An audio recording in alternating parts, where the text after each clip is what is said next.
I'm working it out, y'all. That's clear. There we go.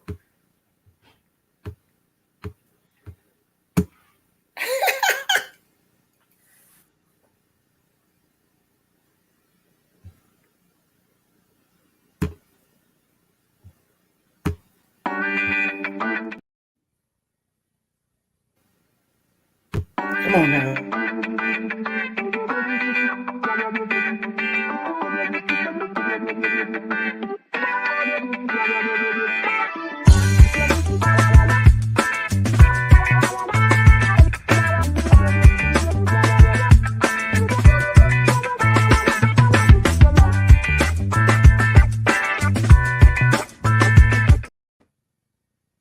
All right, again, everyone, as I mentioned, you are watching or tuning in to Senior Talk with Claire Hubbard, your resource and information show for people getting better with age. And our special guest today, who is no stranger to the community, is my friend, Mr. Philip Bennett. He is with the Alzheimer's Association of Illinois, and he is a very busy man. But if I can, I want to invite all of you, if you have questions or comments, because quite a few people will be watching this on Facebook and on our clairehubbard.org website. If you have comments you want to put in our chat, we would love to address those during this time that we're spending today. So, Mr. Philip Bennett, how are you this beautiful day? I am doing well. I'm doing well and looking forward to the weather to change. So I'm doing pretty awesome. Exactly. That makes both of us. So let me ask you, let's go back to, we've known each other for over a minimum 7 to 10 years. So let's talk about your career path in working with Alzheimer's and dementia through the Alzheimer's Association of Illinois. And then we'll jump into our target audience for today. All right. Well, I started at the association, and my main focus at that time in 2013 was pretty much to work with people who were calling in. So it was mainly caregivers or people who were calling in to our 24/7 helpline. And there we would pretty much be able to cater to anyone who was affected by the disease, help to answer questions, help to get certain suspicions out the way, and make sure that we get rid of certain myths and things like that. We would get calls where people would say, does aluminum cause Alzheimer's? Should we drink out of certain cans or eat out of certain pots and different things like that? So we was there to, make sure that people felt comfortable, but not only that, to answer the concerns of the caregivers. And I think that was one of the biggest things and most rewarding things about this is to be able to offer resources and to help those that are in need. It's a desperate time. And I realized because we get phone calls from all over the country that when you're in that position of help and desperation, it doesn't matter what your color is. It doesn't matter what your religion is. You just want help and you want someone there to assist you and your family during this time. Absolutely. So let me say, what was the interest of working in this field? It can be very touchy and very sensitive, and sometimes I might say even stressful. But what was the interest that brought you to this field? Well, my grandmother actually passed away from Alzheimer's, and this was in, I believe, maybe 2004 to about 2004, 2005. And at that time, we had no knowledge about the Alzheimer's Association. We didn't know what we were doing.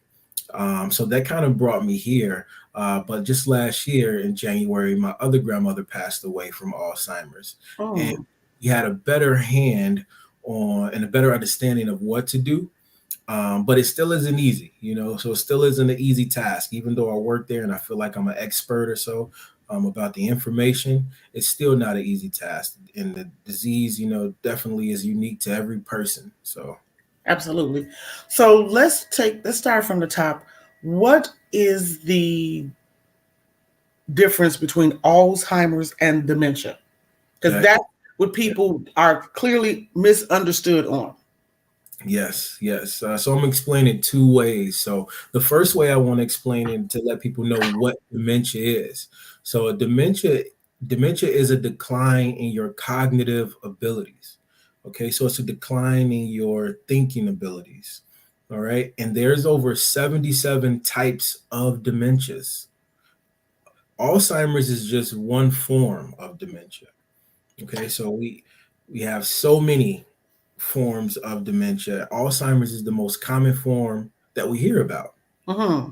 Mhm. So So with all, yeah, go ahead. I'm sorry. you're on my street. That's what I wanted clarity on. What Hmm. we need to understand is that dementia is the umbrella. Hmm. Then Alzheimer's falls under that. Some people don't know that, so I'm glad you made that clarity. But go ahead. I just wanted to interject, but Yep. I appreciate that. Yeah, absolutely. Yep. And Alzheimer's, what it does, it affects your memory, your thinking, as well as your behavior, but Mhm. it also affects mobility. It also affects the way you eat. It affects so many other things. Yeah, so dementia is that umbrella term, and up under that umbrella, you have Alzheimer's, you have vascular dementia, and Lewy body's dementia, and so many more. But Alzheimer's is the most common one that we hear about. Right there, and I would say the second one that we probably hear about most is vascular dementia. Okay. So more recently, we've been looking in the media, and can you explain what Bruce Willis has? Okay, I believe Bruce Willis has frontal temporal dementia. Okay. Okay. And I believe and that's pretty much where the brain cells in the frontal lobe are affected. Okay. Okay. So a lot of times, of course, we know that logical thinking comes from that part of the brain and different things like that. But whenever the someone has Alzheimer's or a form of dementia, the brain actually begins to shrink. Okay, so and deteriorate, and with those brain cells being affected, that's a lot of what's going on with Bruce Willis. Okay. So as I mentioned previous, we're coming out of COVID. COVID does still exist. Let's be very clear, everyone.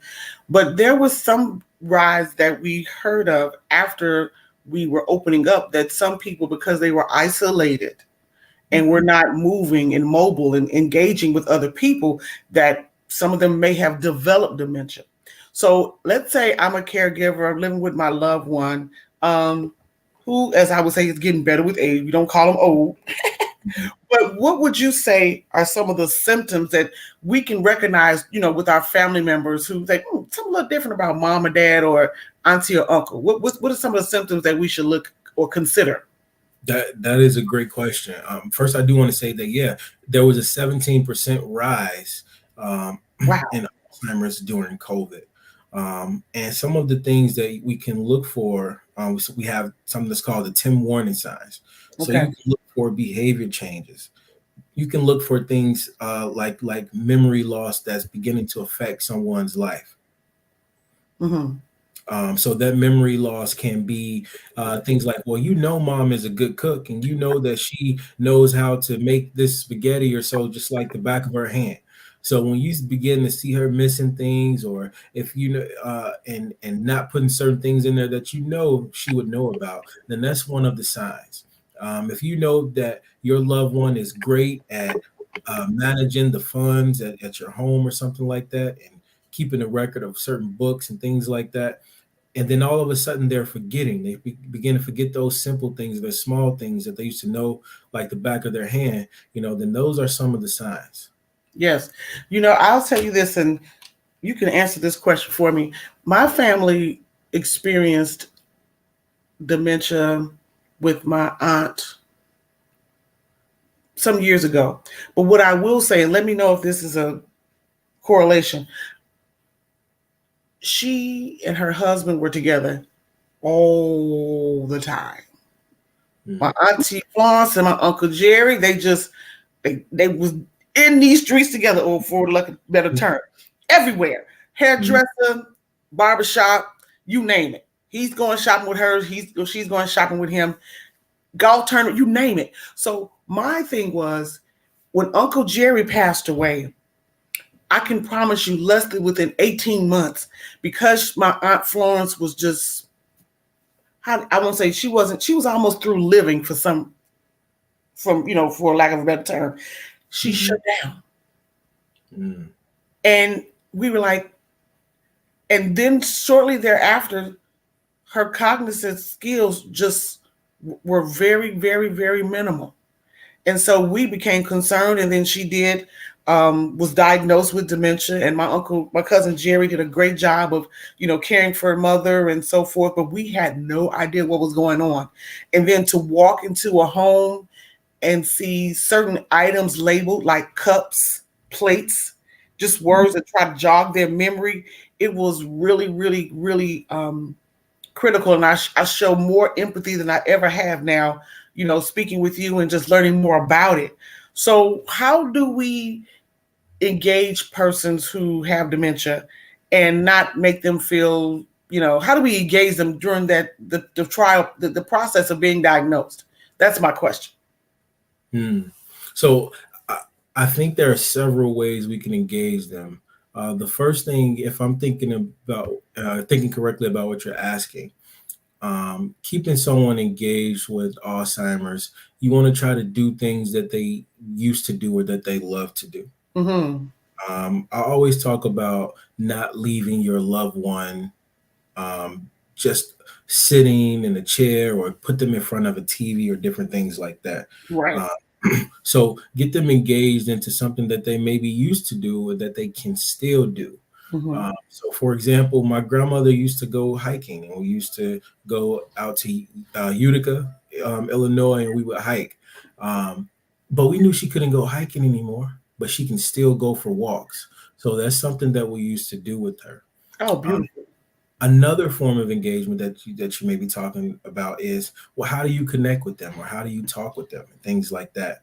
There's several ways that you can do this as well.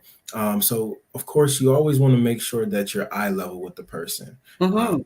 you want to make sure that you're not standing over someone making them feel like they're being dominated or you're being domineering or anything like that. Your tone should be low and slow. Okay, so it should be calm, low, and slow. And you can do things with them like color together. You can do things with them like read to them, hand massages, uh, playing some of the favorite music they used to listen to. For example, my grandmother used to listen to Doc Holliday. You know, now we thought we were doing something because we're going to put this jazz on right here and get up Yeah. to she'll love it, and she hated it. She didn't want to hear that. She wanted to hear Doc Holliday, so she had her specific person that she wanted to hear.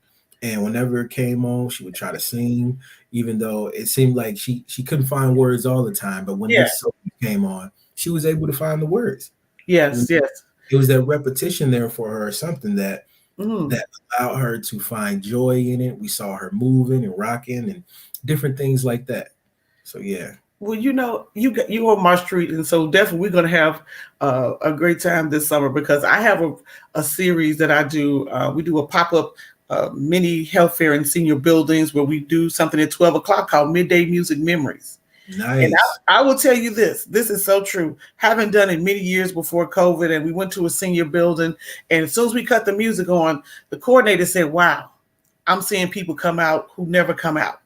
So we Hmm. were in the lobby and we had the music on, and I had my DJ, and we just going back and engaging them from songs that they grew up with and loved. And so I was so overwhelmed in excitement.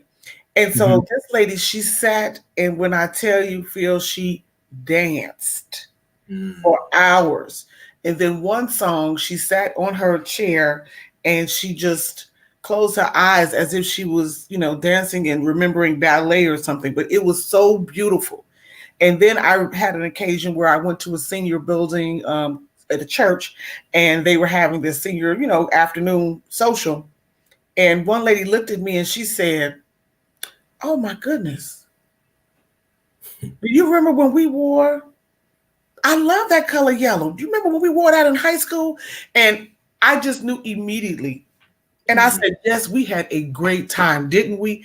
And her husband was right next to her, and he said, "Thank you," to Mm. meet her right where she was. So it was just important to have the heart of empathy when you're in those situations, because a lot of people with dementia are still, let me say, because having dementia does not make you unfunctionable, or, shut down. There's still a quality of life through dementia. And Yes. what are the success stories that you can share, having educated and being a trainer with your title? You busy, Phil. I'm so glad you're with us today, because we got some congregations and persons who are just watching and listening that need us. So, what is your position with Alzheimer's of Illinois? And then let's talk about Purple Sunday, where this concept came from, and where we're going. Okay. So you said where's some success stories? Yes. Okay. I would say the biggest success story is having people, or having as not as many people say, I wish I would have known about you guys. Mm-hmm.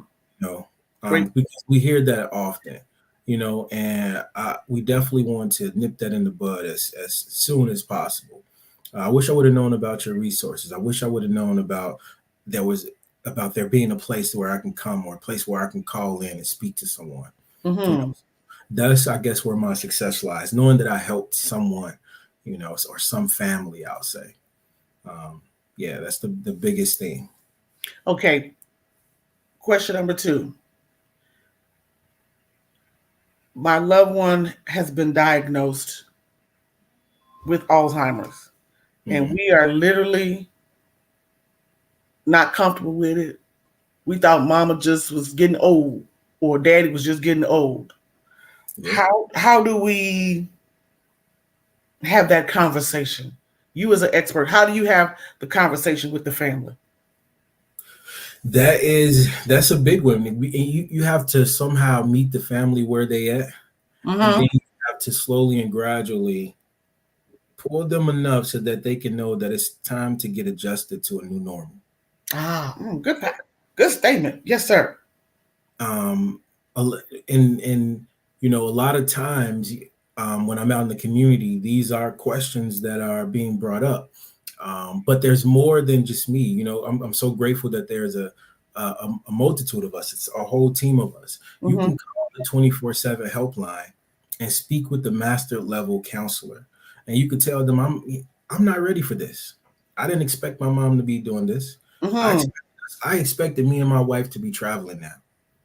We're retired. How do I deal with this? What are we supposed to do now? And there's someone there to help to navigate you through this and to assist you.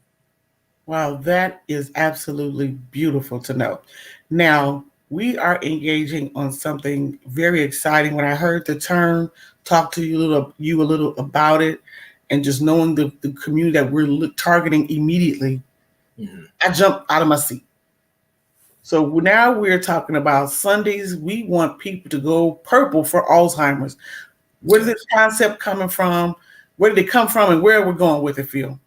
So Purple Sunday is an initiative to raise awareness in faith-based communities.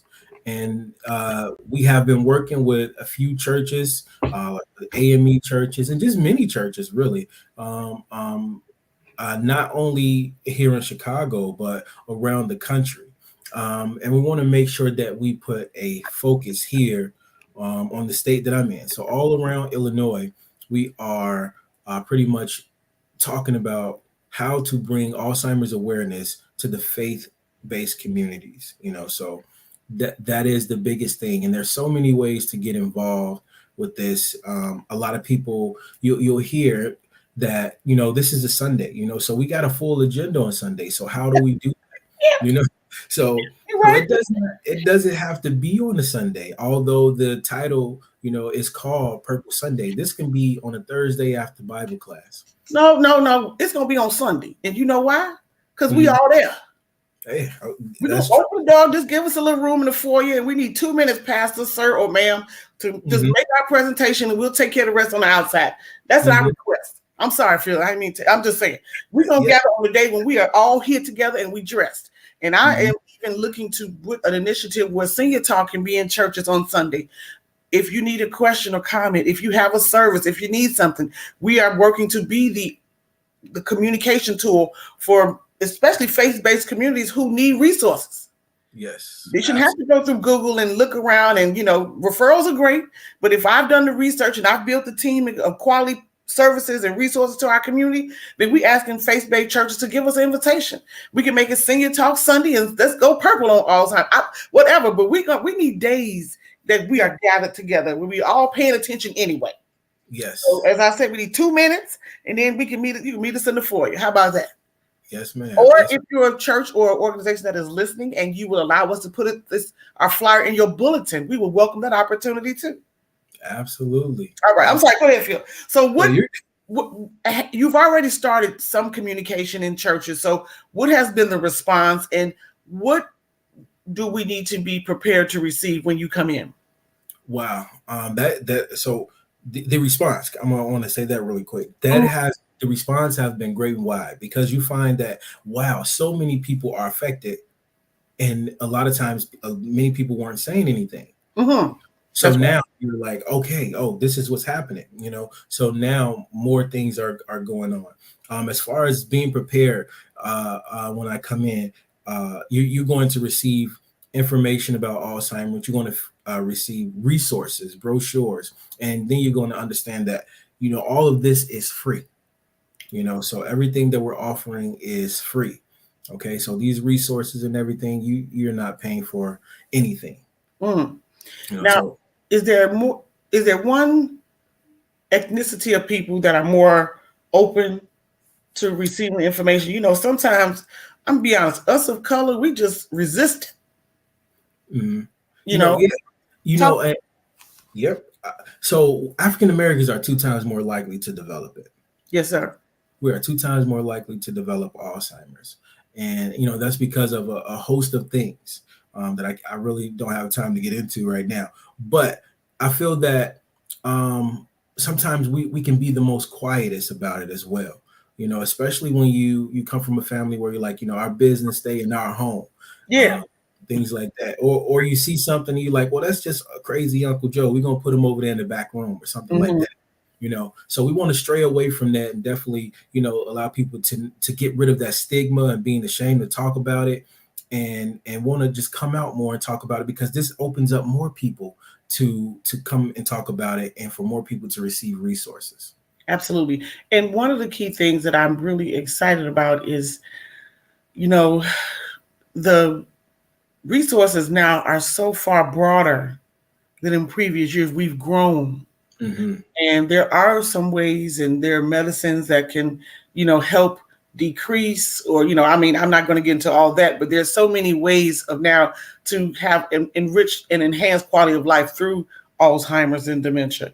So I just want to make that announcement. There's studies being done. And if you're watching, check up on studies and things like that, but use the resources from a trusted source.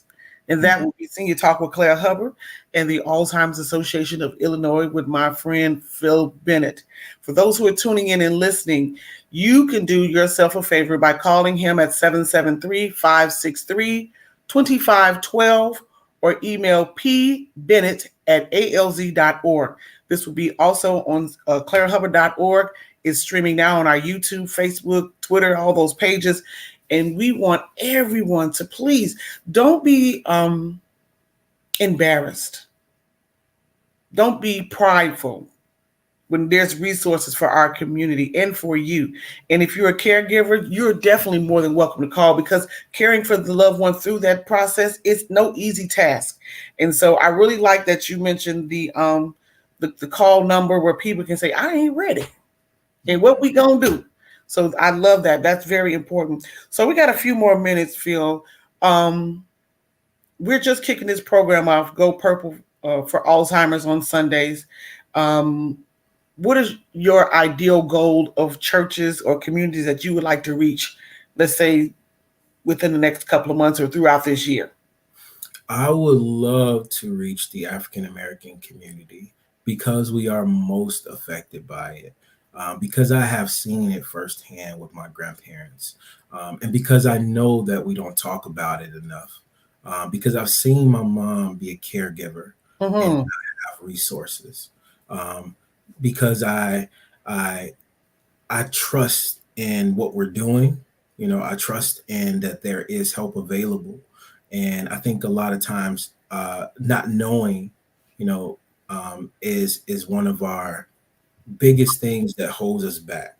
Yeah. So when the information is there and the resources are there, so now so it's like, what can you do now? Now that it's here. You just got to grab you got to grab a hold to this and start driving. So how just because we got a few minutes, how was your reaction? How was your relationship with your mom, knowing that you work in this field? Mm-hmm. How were you impactful to your family to help them see the process and make it a little bit less threatening or more easier to deal with the situation that your grandmother was going through? How did you help your family with your Yeah, knowledge? yeah. So the biggest thing I wanted to do was remind my mom that you're not the only one that have to take on this task. Mm, So mm, it's a lot of us here. Everyone here needs to be involved.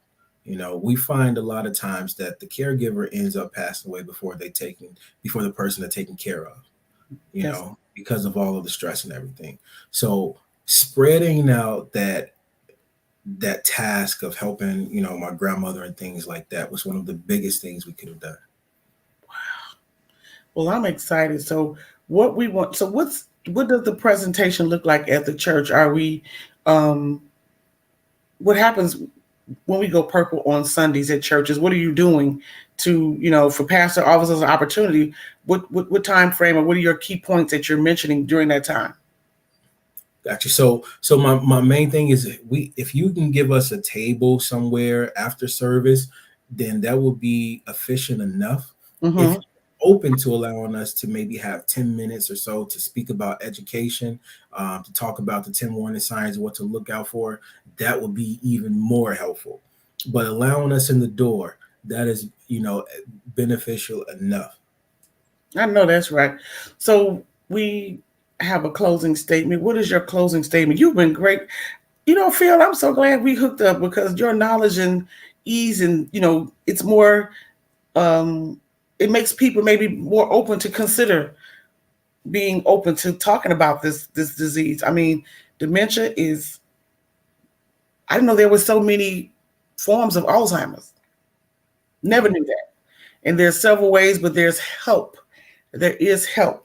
And so Philip is representing the Alzheimer's Association of Illinois. If you would like to reach him, you can call him at 773-563-2512.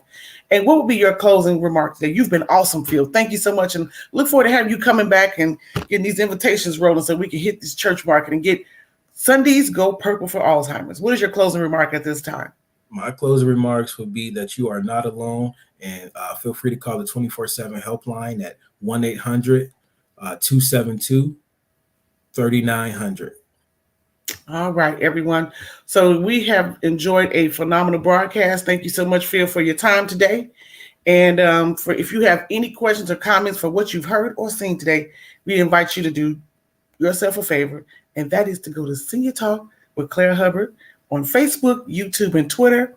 We're going to go purple for Alzheimer's. Invite us to your block club, your church picnic, you name it. We will come. We may even go to a stepper set. Who knows?